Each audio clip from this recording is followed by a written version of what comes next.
Muito bem, já estamos de volta aqui com o Balanço Geral ao vivo pela TV Gazeta. Hora certa para você, reloginho do balanço na tela. Cadê? 6 horas 41 minutos, 6h41. Se você está chegando agora, seja muito bem-vindo. Olha, o tablet do povão está na minha mão, 99989-1042. 99989-1042 é o telefone direto da sua participação. Já está valendo a sua mensagem a partir de agora. Valeu o seu alô, pedido de aniversário, a sua selfie, né? Aproveita aí, está assistindo o balanço, tira uma selfie aqui com o bom menino. E também a sua reclamação, a sua denúncia, o seu flagrante, a sua foto, o seu vídeo, enfim, a sua demanda. Manda pra gente, porque aqui no Balanço você tem vez, você tem voz e você também aparece. Tá legal? Olha, vamos começar com as notícias, com as informações do dia. A gente já começa falando de eleições. Eleições 2016 já passaram, né? As eleições, mas ainda continua dando muito pano para manga, porque a Câmara de Vereadores de Rio Branco vai passar por uma renovação a partir de 2017. Apenas 5 dos 17 vereadores atualmente conseguiram a reeleição, né? 5 de 17, uma renovação muito grande. É o que a gente vai entender na reportagem do Adailson Oliveira. Enche a tela e balança. O candidato a vereador mais votado em Rio Branco novamente é do PMDB. Roberto Duarte conseguiu 3.984 votos. Na última eleição, em 2012, a campeã nas urnas foi Eliane Cianzic, com 2.827 votos. O candidato eleito foi logo destacando que vai fazer oposição ferrenha ao prefeito Marcos Alexandre, mas sabe que antes vai ter que unir a oposição, que além de numericamente inferior à base do prefeito, não consegue falar a mesma língua. Nós vamos chamar agora os vereadores que foram eleitos pela oposição, vamos conversar com eles, expor a eles que nós seremos oposição e quem quiser estar ao nosso lado na oposição, nós vamos estar juntos. Nós vamos nos reunir, vamos montar essa bancada oposicionista e, se Deus quiser, eu tenho certeza, todos que se elegeram serão oposições sim. Nas últimas eleições, a Câmara vem mantendo a regra de muitas mudanças. Dessa vez, 70% dos vereadores não conseguiram a reeleição. Em dezembro, a maioria dessas placas será trocada. Dos 17 vereadores, apenas 5 conseguiram voltar. Antônio Moraes, do PT, Artêmio Costa, do PSB, Manuel Marcos, do PRB, Lene Petecão, do PSD e Clésio Moreira, do PSDB. O grande vitorioso nas eleições de Rio Branco foi o Partido dos Trabalhadores. O PT conseguiu eleger 4 parlamentares e outros 8 de partidos ligados à Frente Popular. Mais uma vez, o prefeito Marcos Alexandre vai ter a maioria dos votos na Câmara. Na renovação, a base petista ficou forte, com Jackson Ramos, Rodrigo Fornec e Dancar. Para o prefeito reeleito Marcos Alexandre, a vitória nas urnas é o resultado do trabalho do partido na capital. Nós temos uma bancada que vai nos ajudar a enfrentar os desafios. Eu tenho muito respeito pelos vereadores que nos ajudaram, tive respeito dos vereadores da oposição e assim eu vou continuar respeitando a todos. Graças a Deus, eu não faço inimigos, eu tenho só buscado fortalecer cada vez mais os laços de amizade, porque é como eu entendo que a gente vai ter sempre um futuro melhor. O PDT traz Elzinha, a segunda mais votada. O PTN, Railson Correia. A renovação na Câmara traz alguns nomes conhecidos na política, como os ex-deputados estaduais Eduardo Farias, do PCdoB, e Eni Lima, do DEM. O PSDB traz como novato Célio Gadelha e o PHS Raimundo Neném. Para o PMDB, que promete aliar a oposição, a renovação traz mais uma oportunidade para que os vereadores possam fazer algo de positivo para a capital. Olha, a gente continua falando de eleições. Só um detalhe antes dos vereadores que não conseguiram voltar. Acho que a votação mais pífia foi da Roselane, né? A Roselane, que na eleição passada foi a grande surpresa, né? Foi eleita, ninguém esperava, ela se elegeu com uma porrada de votos. Ela tentou a reeleição, né? E teve, no domingo, apenas 100 e alguns votos, 100 e poucos votos, né? Ficou nessa casa de 100 e poucos votos. Para quem tirou, se não me engano, na última eleição, 2.000 votos. Né, caiu e caiu muito. Ela fez um desabafo no Facebook e disse que está dando adeus à política. Não quer mais saber de política, que ela quer tocar a vida dela para outros rumos, não mais na política. 6 horas 45 minutos. Olha, na avaliação do Tribunal Regional Eleitoral do Acre, o pleito foi considerado tranquilo. O número de ocorrências não foi grande, apenas problemas isolados em algumas sessões.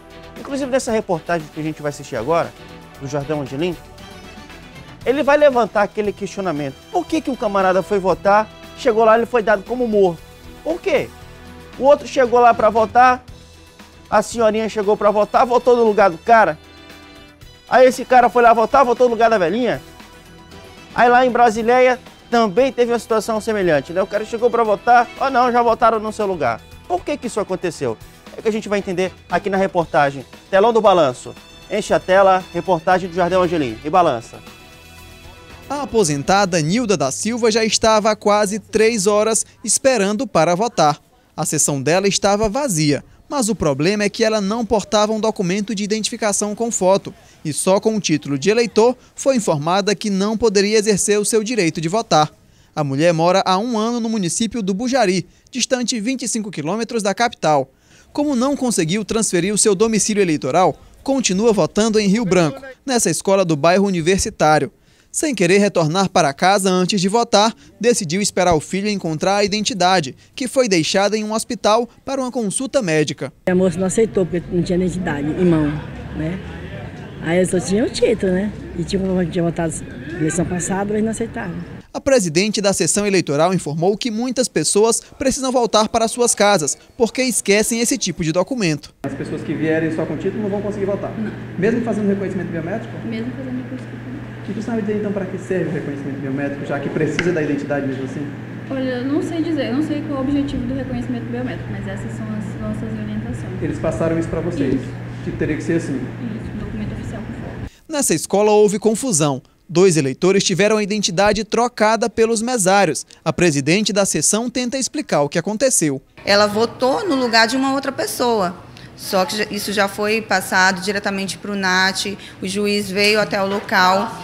Como foi feito um boletim de ocorrência, veio até o local tanto a senhora como o rapaz que queria votar, ele tinha que votar, né?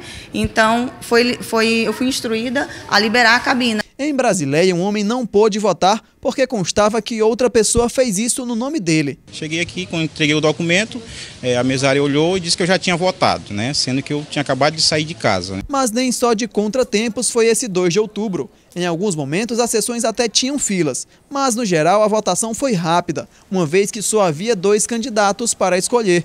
No entanto, uma situação revoltou os eleitores da seção 66, dessa escola do bairro Tucumã. Enquanto muitas pessoas esperavam horas na fila, as sessões 64 e 65 estavam vazias. Quem presenciou aquela cena acredita que faltou uma melhor distribuição do eleitorado por parte do TRE. Olha, na verdade há um desequilíbrio, né? Essa sessão aqui tem muita gente, mas muita mesmo, enquanto as 2 sessões ali do outro lado do pavilhão não tem quase ninguém. Faltaria então ao TRE mesclar um pouquinho para que ficasse pelo menos igual? Com certeza, eu acho que o ideal seria que houvesse uma certa equivalência, né, por sessões. Durante coletiva de imprensa, o presidente do TRE avaliou que, apesar desse cenário, a eleição municipal foi tranquila, se comparada com as anteriores. O TRE gastou 5 milhões de reais nessas eleições. Cerca de 10 mil pessoas trabalharam nesse processo. Nas mais de 1.700 sessões eleitorais, somente 15 urnas apresentaram problemas e necessitaram ser substituídas. Em todo o estado, 500 mil pessoas estavam aptas a votar. Na área policial, houve o registro de 16 ocorrências. Dessas, 3 têm relação com candidatos que foram detidos. Nós já tivemos alguns casos de prisões e certamente nos próximos dias a Polícia Federal e a Polícia Civil vão dar informes sobre outros casos que estão em apuração. O trânsito não apresentou problemas. Os coletivos tiveram aumento de 30% no efetivo. Quem aproveitou para lucrar com essa movimentação foram os feirantes. E a aposentada Nilda, que esperou por 3 horas pelo seu documento de identificação, finalmente conseguiu votar. Dona Nilda, finalmente a senhora conseguiu votar então? Conseguiu achar a identidade? Consegui. Meu filho foi para a fundação com a amiga dele e ele entregou. Voltar de novo numa hora da consulta, voltar para de novo ainda. Tá bom, obrigado. Mas foi difícil, né? Foi difícil mesmo, desde manhã que eu saí às 7 horas. Eu peguei 10 horas, não das 9. Aqui, 10 horas, estou ainda aqui rolando, né? Eu estou com fome, não nem café hoje. Tá apressada então? Tá apressada. Tchau, dona Nilda, um abraço. Tá com pressa, dona Nilda, 3 horas na fila, né? Muita vontade de votar, meu irmão. É isso aí, 6 horas e 50 minutos, exercendo, né, um dos direitos do cidadão brasileiro, que é o voto. 6h51, entrevista coletiva, o governador Tião Viana fez uma avaliação das eleições municipais. A gente vai acompanhar na reportagem da Angélica Paiva. Balança. A Frente Popular ficou com 101 do total de 219 vereadores em todo o estado, 40 deles eleitos pelo PT. O partido fez ainda 4 prefeituras e participa de um total de 10 prefeituras, enquanto a oposição fez 12. Mâncio Lima, Chapuri, Brasileia e a capital Rio Branco serão administradas pelo PT. Mas a possibilidade de mudança em Cruzeiro do Sul é real, dependendo apenas da decisão da Justiça, o que equilibraria o número de prefeituras com a oposição. Nós sabemos como é o modus operandi da política ainda em Cruzeiro do Sul e ainda temos um litígio que a Justiça vai se manifestar. A Justiça vai dizer o que houve em Cruzeiro do Sul, porque ela mesma investigou, porque a Justiça mesma determinou a elucidação de problemas muito graves na condução ética da eleição em Cruzeiro do Sul. O governador destacou o fato dos candidatos vitoriosos em São Paulo e Porto Alegre, por exemplo, terem tido menos votos que a soma dos contrários, o que, por outro lado, associado com o alto índice de abstenção da juventude, exatamente aqueles jovens que participaram das manifestações de rua, pode dar uma ideia das mudanças políticas no atual Brasil. Em São Paulo, o prefeito eleito perdeu para a soma de nulos, brancos e abstenções por 11.005 votos. Enquanto em todo o país, o PT perdeu 400 prefeituras. No Acre, onde o prefeito do partido na capital foi eleito no primeiro turno, os votos do Partido dos Trabalhadores representam 46,9% do total de eleitores. Tem um movimento da opinião pública de reprovação do modo de fazer política e está dizendo: tenham humildade, trabalhem pelo interesse das pessoas e esqueçam a disputa de poder pelo poder. Essa é a grande lição que o Brasil deve refletir nesse momento e o Acre, graças a Deus, parece que tem avançado nesse caminho de exercer a política com humildade e fazer o melhor pelas pessoas.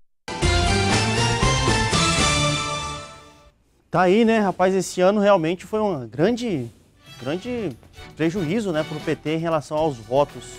Antes ficava ali entre os 3 partidos mais votados em todo o país, eu estava vendo os números ontem, e o PT esse ano conseguiu apenas a 10ª colocação, né, de terceiro, segundo, até às vezes primeiro, 400 prefeituras a menos, né, foi o partido que teve o maior baque, reflexo, né, dessa questão da Operação Lava Jato, muita gente, né, revoltada com essa situação. E esse foi o recado nas urnas, sendo que Rio Branco foi a única capital entre todas as 27 do país, 26, porque Brasília não tem eleição para prefeito, 26 capitais, Rio Branco foi a única a eleger em primeiro turno um prefeito do Partido dos Trabalhadores. 6h54, vamos dar uma pausa aí nas notícias das eleições? Passou, né? Agora vamos seguir a nossa rotina diária, vamos ao vivo, lá para a fronteira, conversar com ele, Almir Andrade. Almir Andrade, o ligeirinho da fronteira. O que você traz pra gente hoje? Teve um camarada aí que aprontou uma, né? Bom dia, Wesley Moraes, bom dia a todos os telespectadores do Balanço Geral. É verdade, Wesley, aconteceu um acidente aqui no município de Brasileia, no cruzamento exatamente do bairro Eldorado com a rua Olegário França. A questão é o seguinte: o Anderson Silva, ele vinha na L200, quando de repente ele procurou o freio, Wesley Moraes. O que aconteceu? O freio não pegou e ele entrou direto numa casa.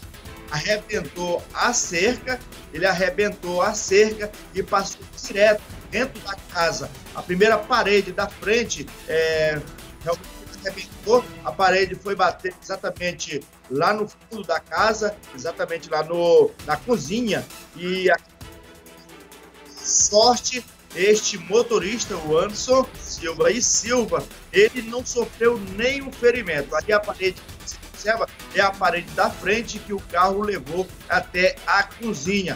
Por sorte também, Wesley Moraes, é que ninguém estava em casa na hora deste acidente, porque se tivesse alguém na sala, algo tinha sido pior, porque realmente o carro entrou dentro da sala da casa, exatamente aqui no município de Brasília, na rua Olegário França.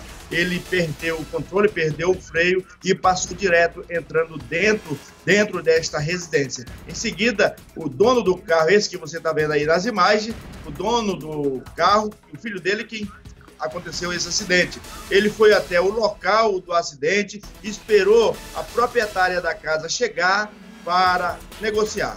Ele vai pagar todas as despesas da residência e também aí a despesa do carro, né? Que o carro ficou com a frente praticamente toda amassada, devido aí à forte pancada nesta residência aqui no município de Brasília. No momento do acidente, tinha um mototaxista bem em frente a esta casa. Quando o mototaxista ele observou que o carro estava vindo em sua direção, rapidamente o rapaz saiu correndo com a moto, empurrando a moto, que não deu tempo de ligar ela. E aí ele escapou por pouco, entrou de cheio dentro desta residência e levou aí, primeiramente, a cerca à frente aí da casa, depois entrou na área, arrebentou a área e em seguida a parede, levando até a cozinha. Realmente foi um prejuízo o dono desse veículo e também para a proprietária da casa, mas o proprietário do veículo vai realmente ajudar a pagar todas as despesas.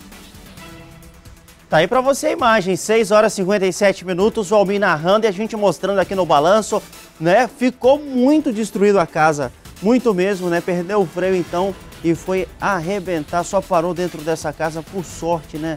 A gente fica feliz que ninguém se feriu, danos apenas materiais, dá para consertar. Se fosse uma vida aí, meu irmão, né? Se fosse uma vida aí, com certeza tinha feito estrago grande, ainda mais uma senhora de idade. Né, Almir Andrade? Olha, vamos mandar um alô aí para o nosso amigo, que tá muito feliz da vida, mas antes de estar feliz, esse camarada chorou, né? Chorou e chorou muito. Renan Cordovil, prepara aí pra gente aquela música do bebê que chora, né? Vamos colocar pra ele tá merecendo, pra ele não chorar, né? Não, Almir, tem um camarada aí que chorou domingo, né? Chorou. É verdade, Wesley. É a comemoração, né? Nosso amigo Carlinho do Pelado, que foi eleito vice, né? Vice-prefeito na chapa de Fernando Acen aí. Rapaz, ele chorou muito. Eu tentando encontrar ele, rapaz, para dar pelo menos um abraço, mas ele estava lá por trás dos veículos chorando muito. Um abraço pro Carlinho do Pelado, é vice-prefeito agora, de vereador para vice-prefeito de Brasília. Ô, Renan Cordovil, aumenta o som, aumenta, vai. Chora não, Carlinho do Pelado. Valeu, Almir Andrade. Você também não chora não, tá bom, bebê? Almir Andrade, a figura da fronteira, o ligeirinho. Amanhã você tá de volta com a gente aí. Até amanhã. Valeu, um abraço aos amigos lá de Brasileia e Itaciolândia que sempre estão ligados aqui no Balanço Geral todos os dias. 6h59, olha só, vamos dar um recado para você. A gente dá uma pausa nas nossas notícias porque eu tenho um recado show de bola. O Brasil, né, tá passando por uma crise brava, tá todo mundo chorando, reclamando. Olha, tem muita obra que tá parada, né? Mas o Atacadão de Madeiras Rio Branco vai fazer muito mais por você, meu amigo. Porque no Atacadão de Madeiras Rio Branco, a sua obra não tem crise, jamais. Até 20% de desconto nas compras à vista e a única que divide em até 8 vezes sem juros. Disse 8 vezes, tá bom? O Atacadão de Madeiras é parceiro dos seus clientes e não quer que a sua construção ou reforma fique parada. Muito pelo contrário. Vai estar sendo tocada a todo vapor. Procura lá, tá bom? Atacadão de Madeiras Rio Branco, fazendo muito mais por você. O endereço bem facinho, na rodovia AC40, em frente ao Parque Chico Mendes, ali na Vila Acre. A tela tá cheia, porque Atacadão de Madeiras Rio Branco. Madeira é aqui, é a dica do Balanço Geral. Eu vou pro intervalo agora? Tem o Jardel Angelim comigo no ponto. Então deixa eu ir pro intervalo, vamos pro intervalo comercial enquanto o Jardel se arruma lá. Eu tenho informações ao vivo, né? Desculpa, antes a gente tem mais informação aqui no balanço. Desculpa, vamos seguir com o balanço. Daqui a pouco a gente fala com o Jardel Angelim. Olha, é o seguinte, rapaz. Cadê a imagem do homem? Prepara pra gente a imagem do homem que a gente vai mostrar aqui já. É o seguinte, a gente vai mostrar mais um drama da vida real. Tá aqui, ó, tá aqui esse senhor, enche a tela. Esse senhor, ele sofreu um acidente de trabalho. Tava lá cortando a taboca, e a taboca, a gente sabe que é muito pontiagudo. Se a pessoa vacilar, fura, e fura mesmo, né? Fura e fura mesmo. E aí, esse homem ficou cego de um olho. E tá há 1 ano em busca de cirurgia. 1 ano. Vai lá, bate na porta. Não, senhor, vem cá depois. Bate na porta de novo. Ah, o equipamento está quebrado. E nisso ele vai sendo levado no banho-maria. Até que ele bateu em todas as portas e chegou até a nossa. A nossa aqui a gente não fecha, não. Muito pelo contrário, a gente faz é abrir. E vou mostrar o drama desse homem daqui a pouco. Daqui a pouco a gente mostra. Agora sim, o Jardel Angelim está comigo no ponto. Vamos ter informação ao vivo aqui no Balanço. É o seguinte, a gente vai lá para o Belo Jardim, colocaram fogo no carro. O dono acredita que o incêndio foi criminoso. Jardel Angelim está comigo no ponto. Conta pra gente essa história, Jardel.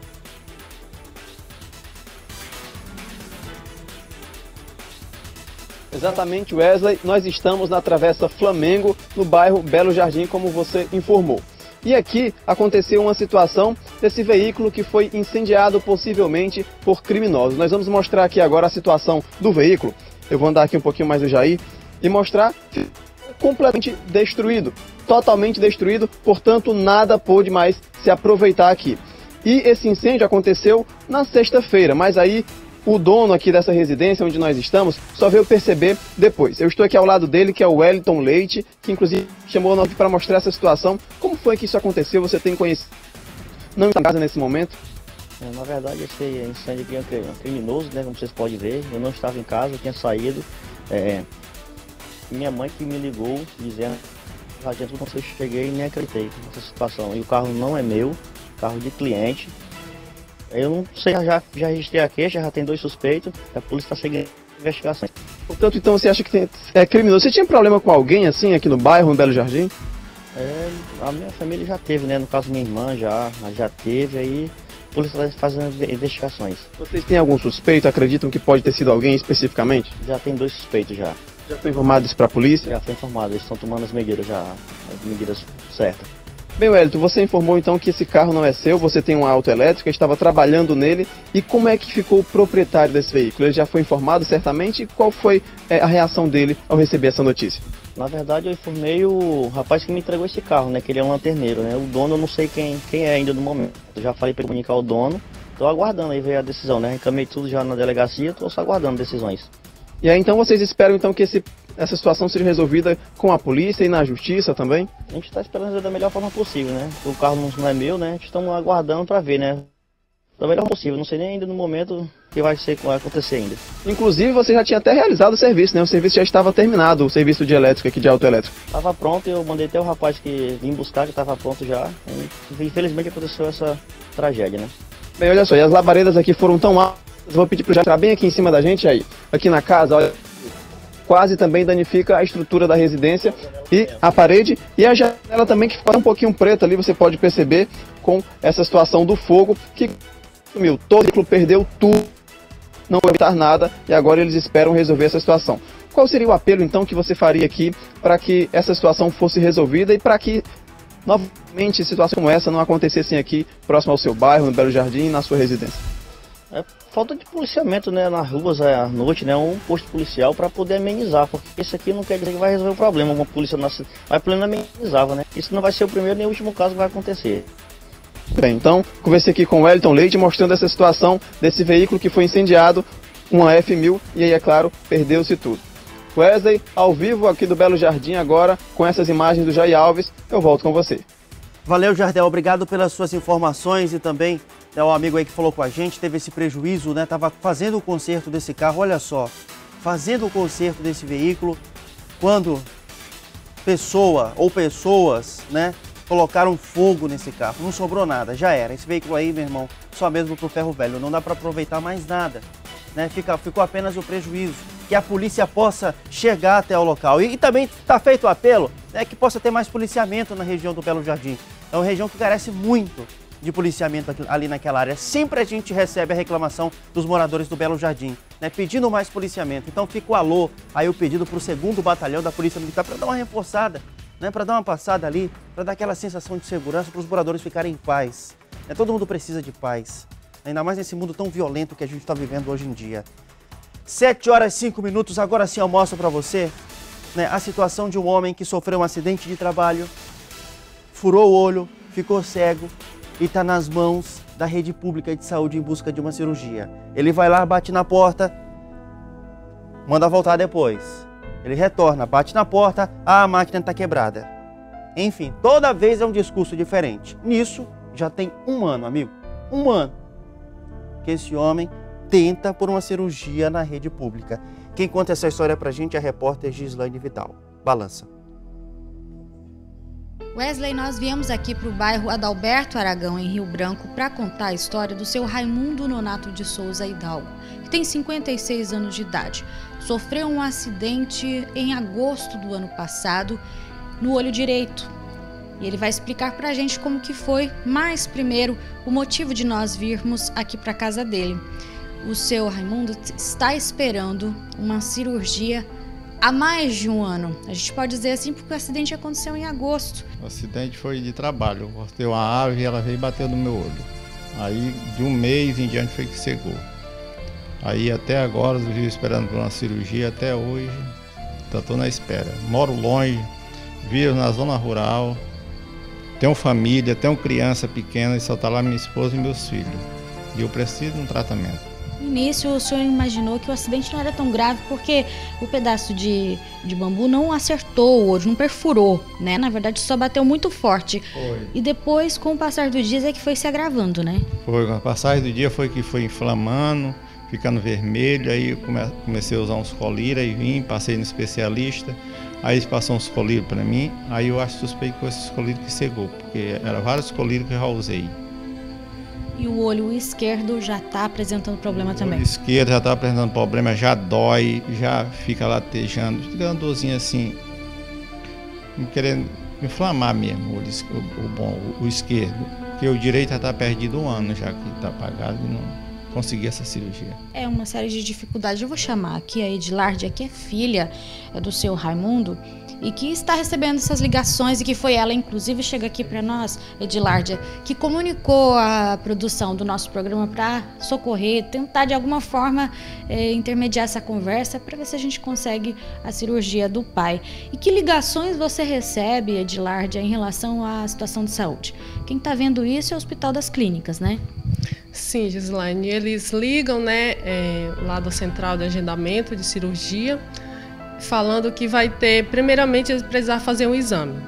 Já ligaram umas 3 vezes, aí ele já conseguiu fazer o exame, mas aí em seguida eles ligam desmarcando.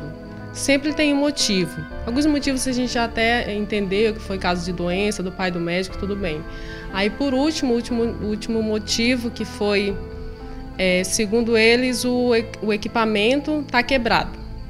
Não tem previsão de conserto, eles não dizem quando vai consertar, disseram que o técnico ainda teria que ver esse equipamento e a gente fica nessa espera, que a visão ele já perdeu, então a gente espera que com essa cirurgia ele volte a enxergar para poder fazer os serviços que ele faz lá, porque ele precisa, ele trabalha com isso, ele pesca, ele caça, então assim, ele trabalha para sustentar a família dessa forma, assim, ele precisa da visão, então a gente espera que realmente seja agilizada essa cirurgia, para que temos fé que ele vai voltar a enxergar, mas a gente precisa dessa agilidade mesmo. Está feito então o apelo da filha e também do seu Raimundo, que sofreu esse acidente de trabalho e que está precisando dessa cirurgia. Com imagens de Jair Alves e Gislaine Vidal, para o Balanço Geral. Tá aí mais um drama, né? Quem depende da rede pública é quem pena, é quem sofre. Tá precisando demais dessa cirurgia, né? Depende do olho para sobreviver, né? Para sobreviver e é tratado dessa forma. Liga lá, aconteceu isso. A família entende, poxa, em relação ao médico lá que teve um problema com a família, compreensível, né? Mas a máquina tá quebrada. Há quanto tempo que essa máquina tá quebrada? Já tem um ano rolando esse processo dessa cirurgia e nada. Então, alô CESACRE, Secretaria Estadual de Saúde, vamos agilizar esse caso. Nós entramos em contato ontem Eu entrei em contato, mandei um e-mail lá, a repórter Gilane Vidal também entrou em contato. E sabe qual foi a resposta? Pediram para entrar em contato hoje. Não, entra só amanhã com a gente aqui. A gente ia mandando ontem, tentando agilizar, mas não. Falou, só terça-feira para frente aí a gente vai dar uma resposta para vocês. Então, se a gente é tratado assim, é da imprensa cobrando, mostrando, imagina aquele nosso amigo que é anônimo, né? Igual o caso desse senhor, que depende, vai lá, né? Dependendo dessa cirurgia. Imagine o tratamento que ele recebe. Você tá vendo? Só porta fechada, né? Tá mostrado aqui no balanço esse caso, é mais um que faz o apelo, né? Pede para a cirurgia e o espaço sempre está aberto. Tá passando por uma situação complicada, entre em contato com a gente, quem sabe, né? Sua situação pode ser resolvida. A gente mostra aqui, a gente mostra. E no final a gente espera que sejam resolvidas essas situações.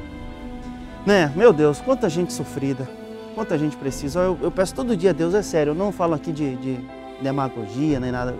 Para eu, minha família, meus amigos não dependerem da rede pública. Se você não tiver um contato lá dentro, a famosa peixada, você pena, amigo. Você pena. Você sabe disso, né? Você que já dependeu, eu já dependi, sabe? Você fica lá horas. É uma situação bem complicada a saúde. Tem gente que defende e fala que é melhor do que outros estados, mas eu moro no Acre. Né? Tem gente que fala, no outro estado é pior do que aqui. Eu não quero nem saber, amigo, eu moro no Acre, eu não moro no outro estado. Né? Eu quero uma saúde boa aqui. Porque outras pessoas têm grana para sair. Mas quem não tem dinheiro, pena aqui. E é aqui que eu moro. Né? 7h12, eu vou para um rápido intervalo comercial e na volta tem mais balanço para você. Eu volto já, balança.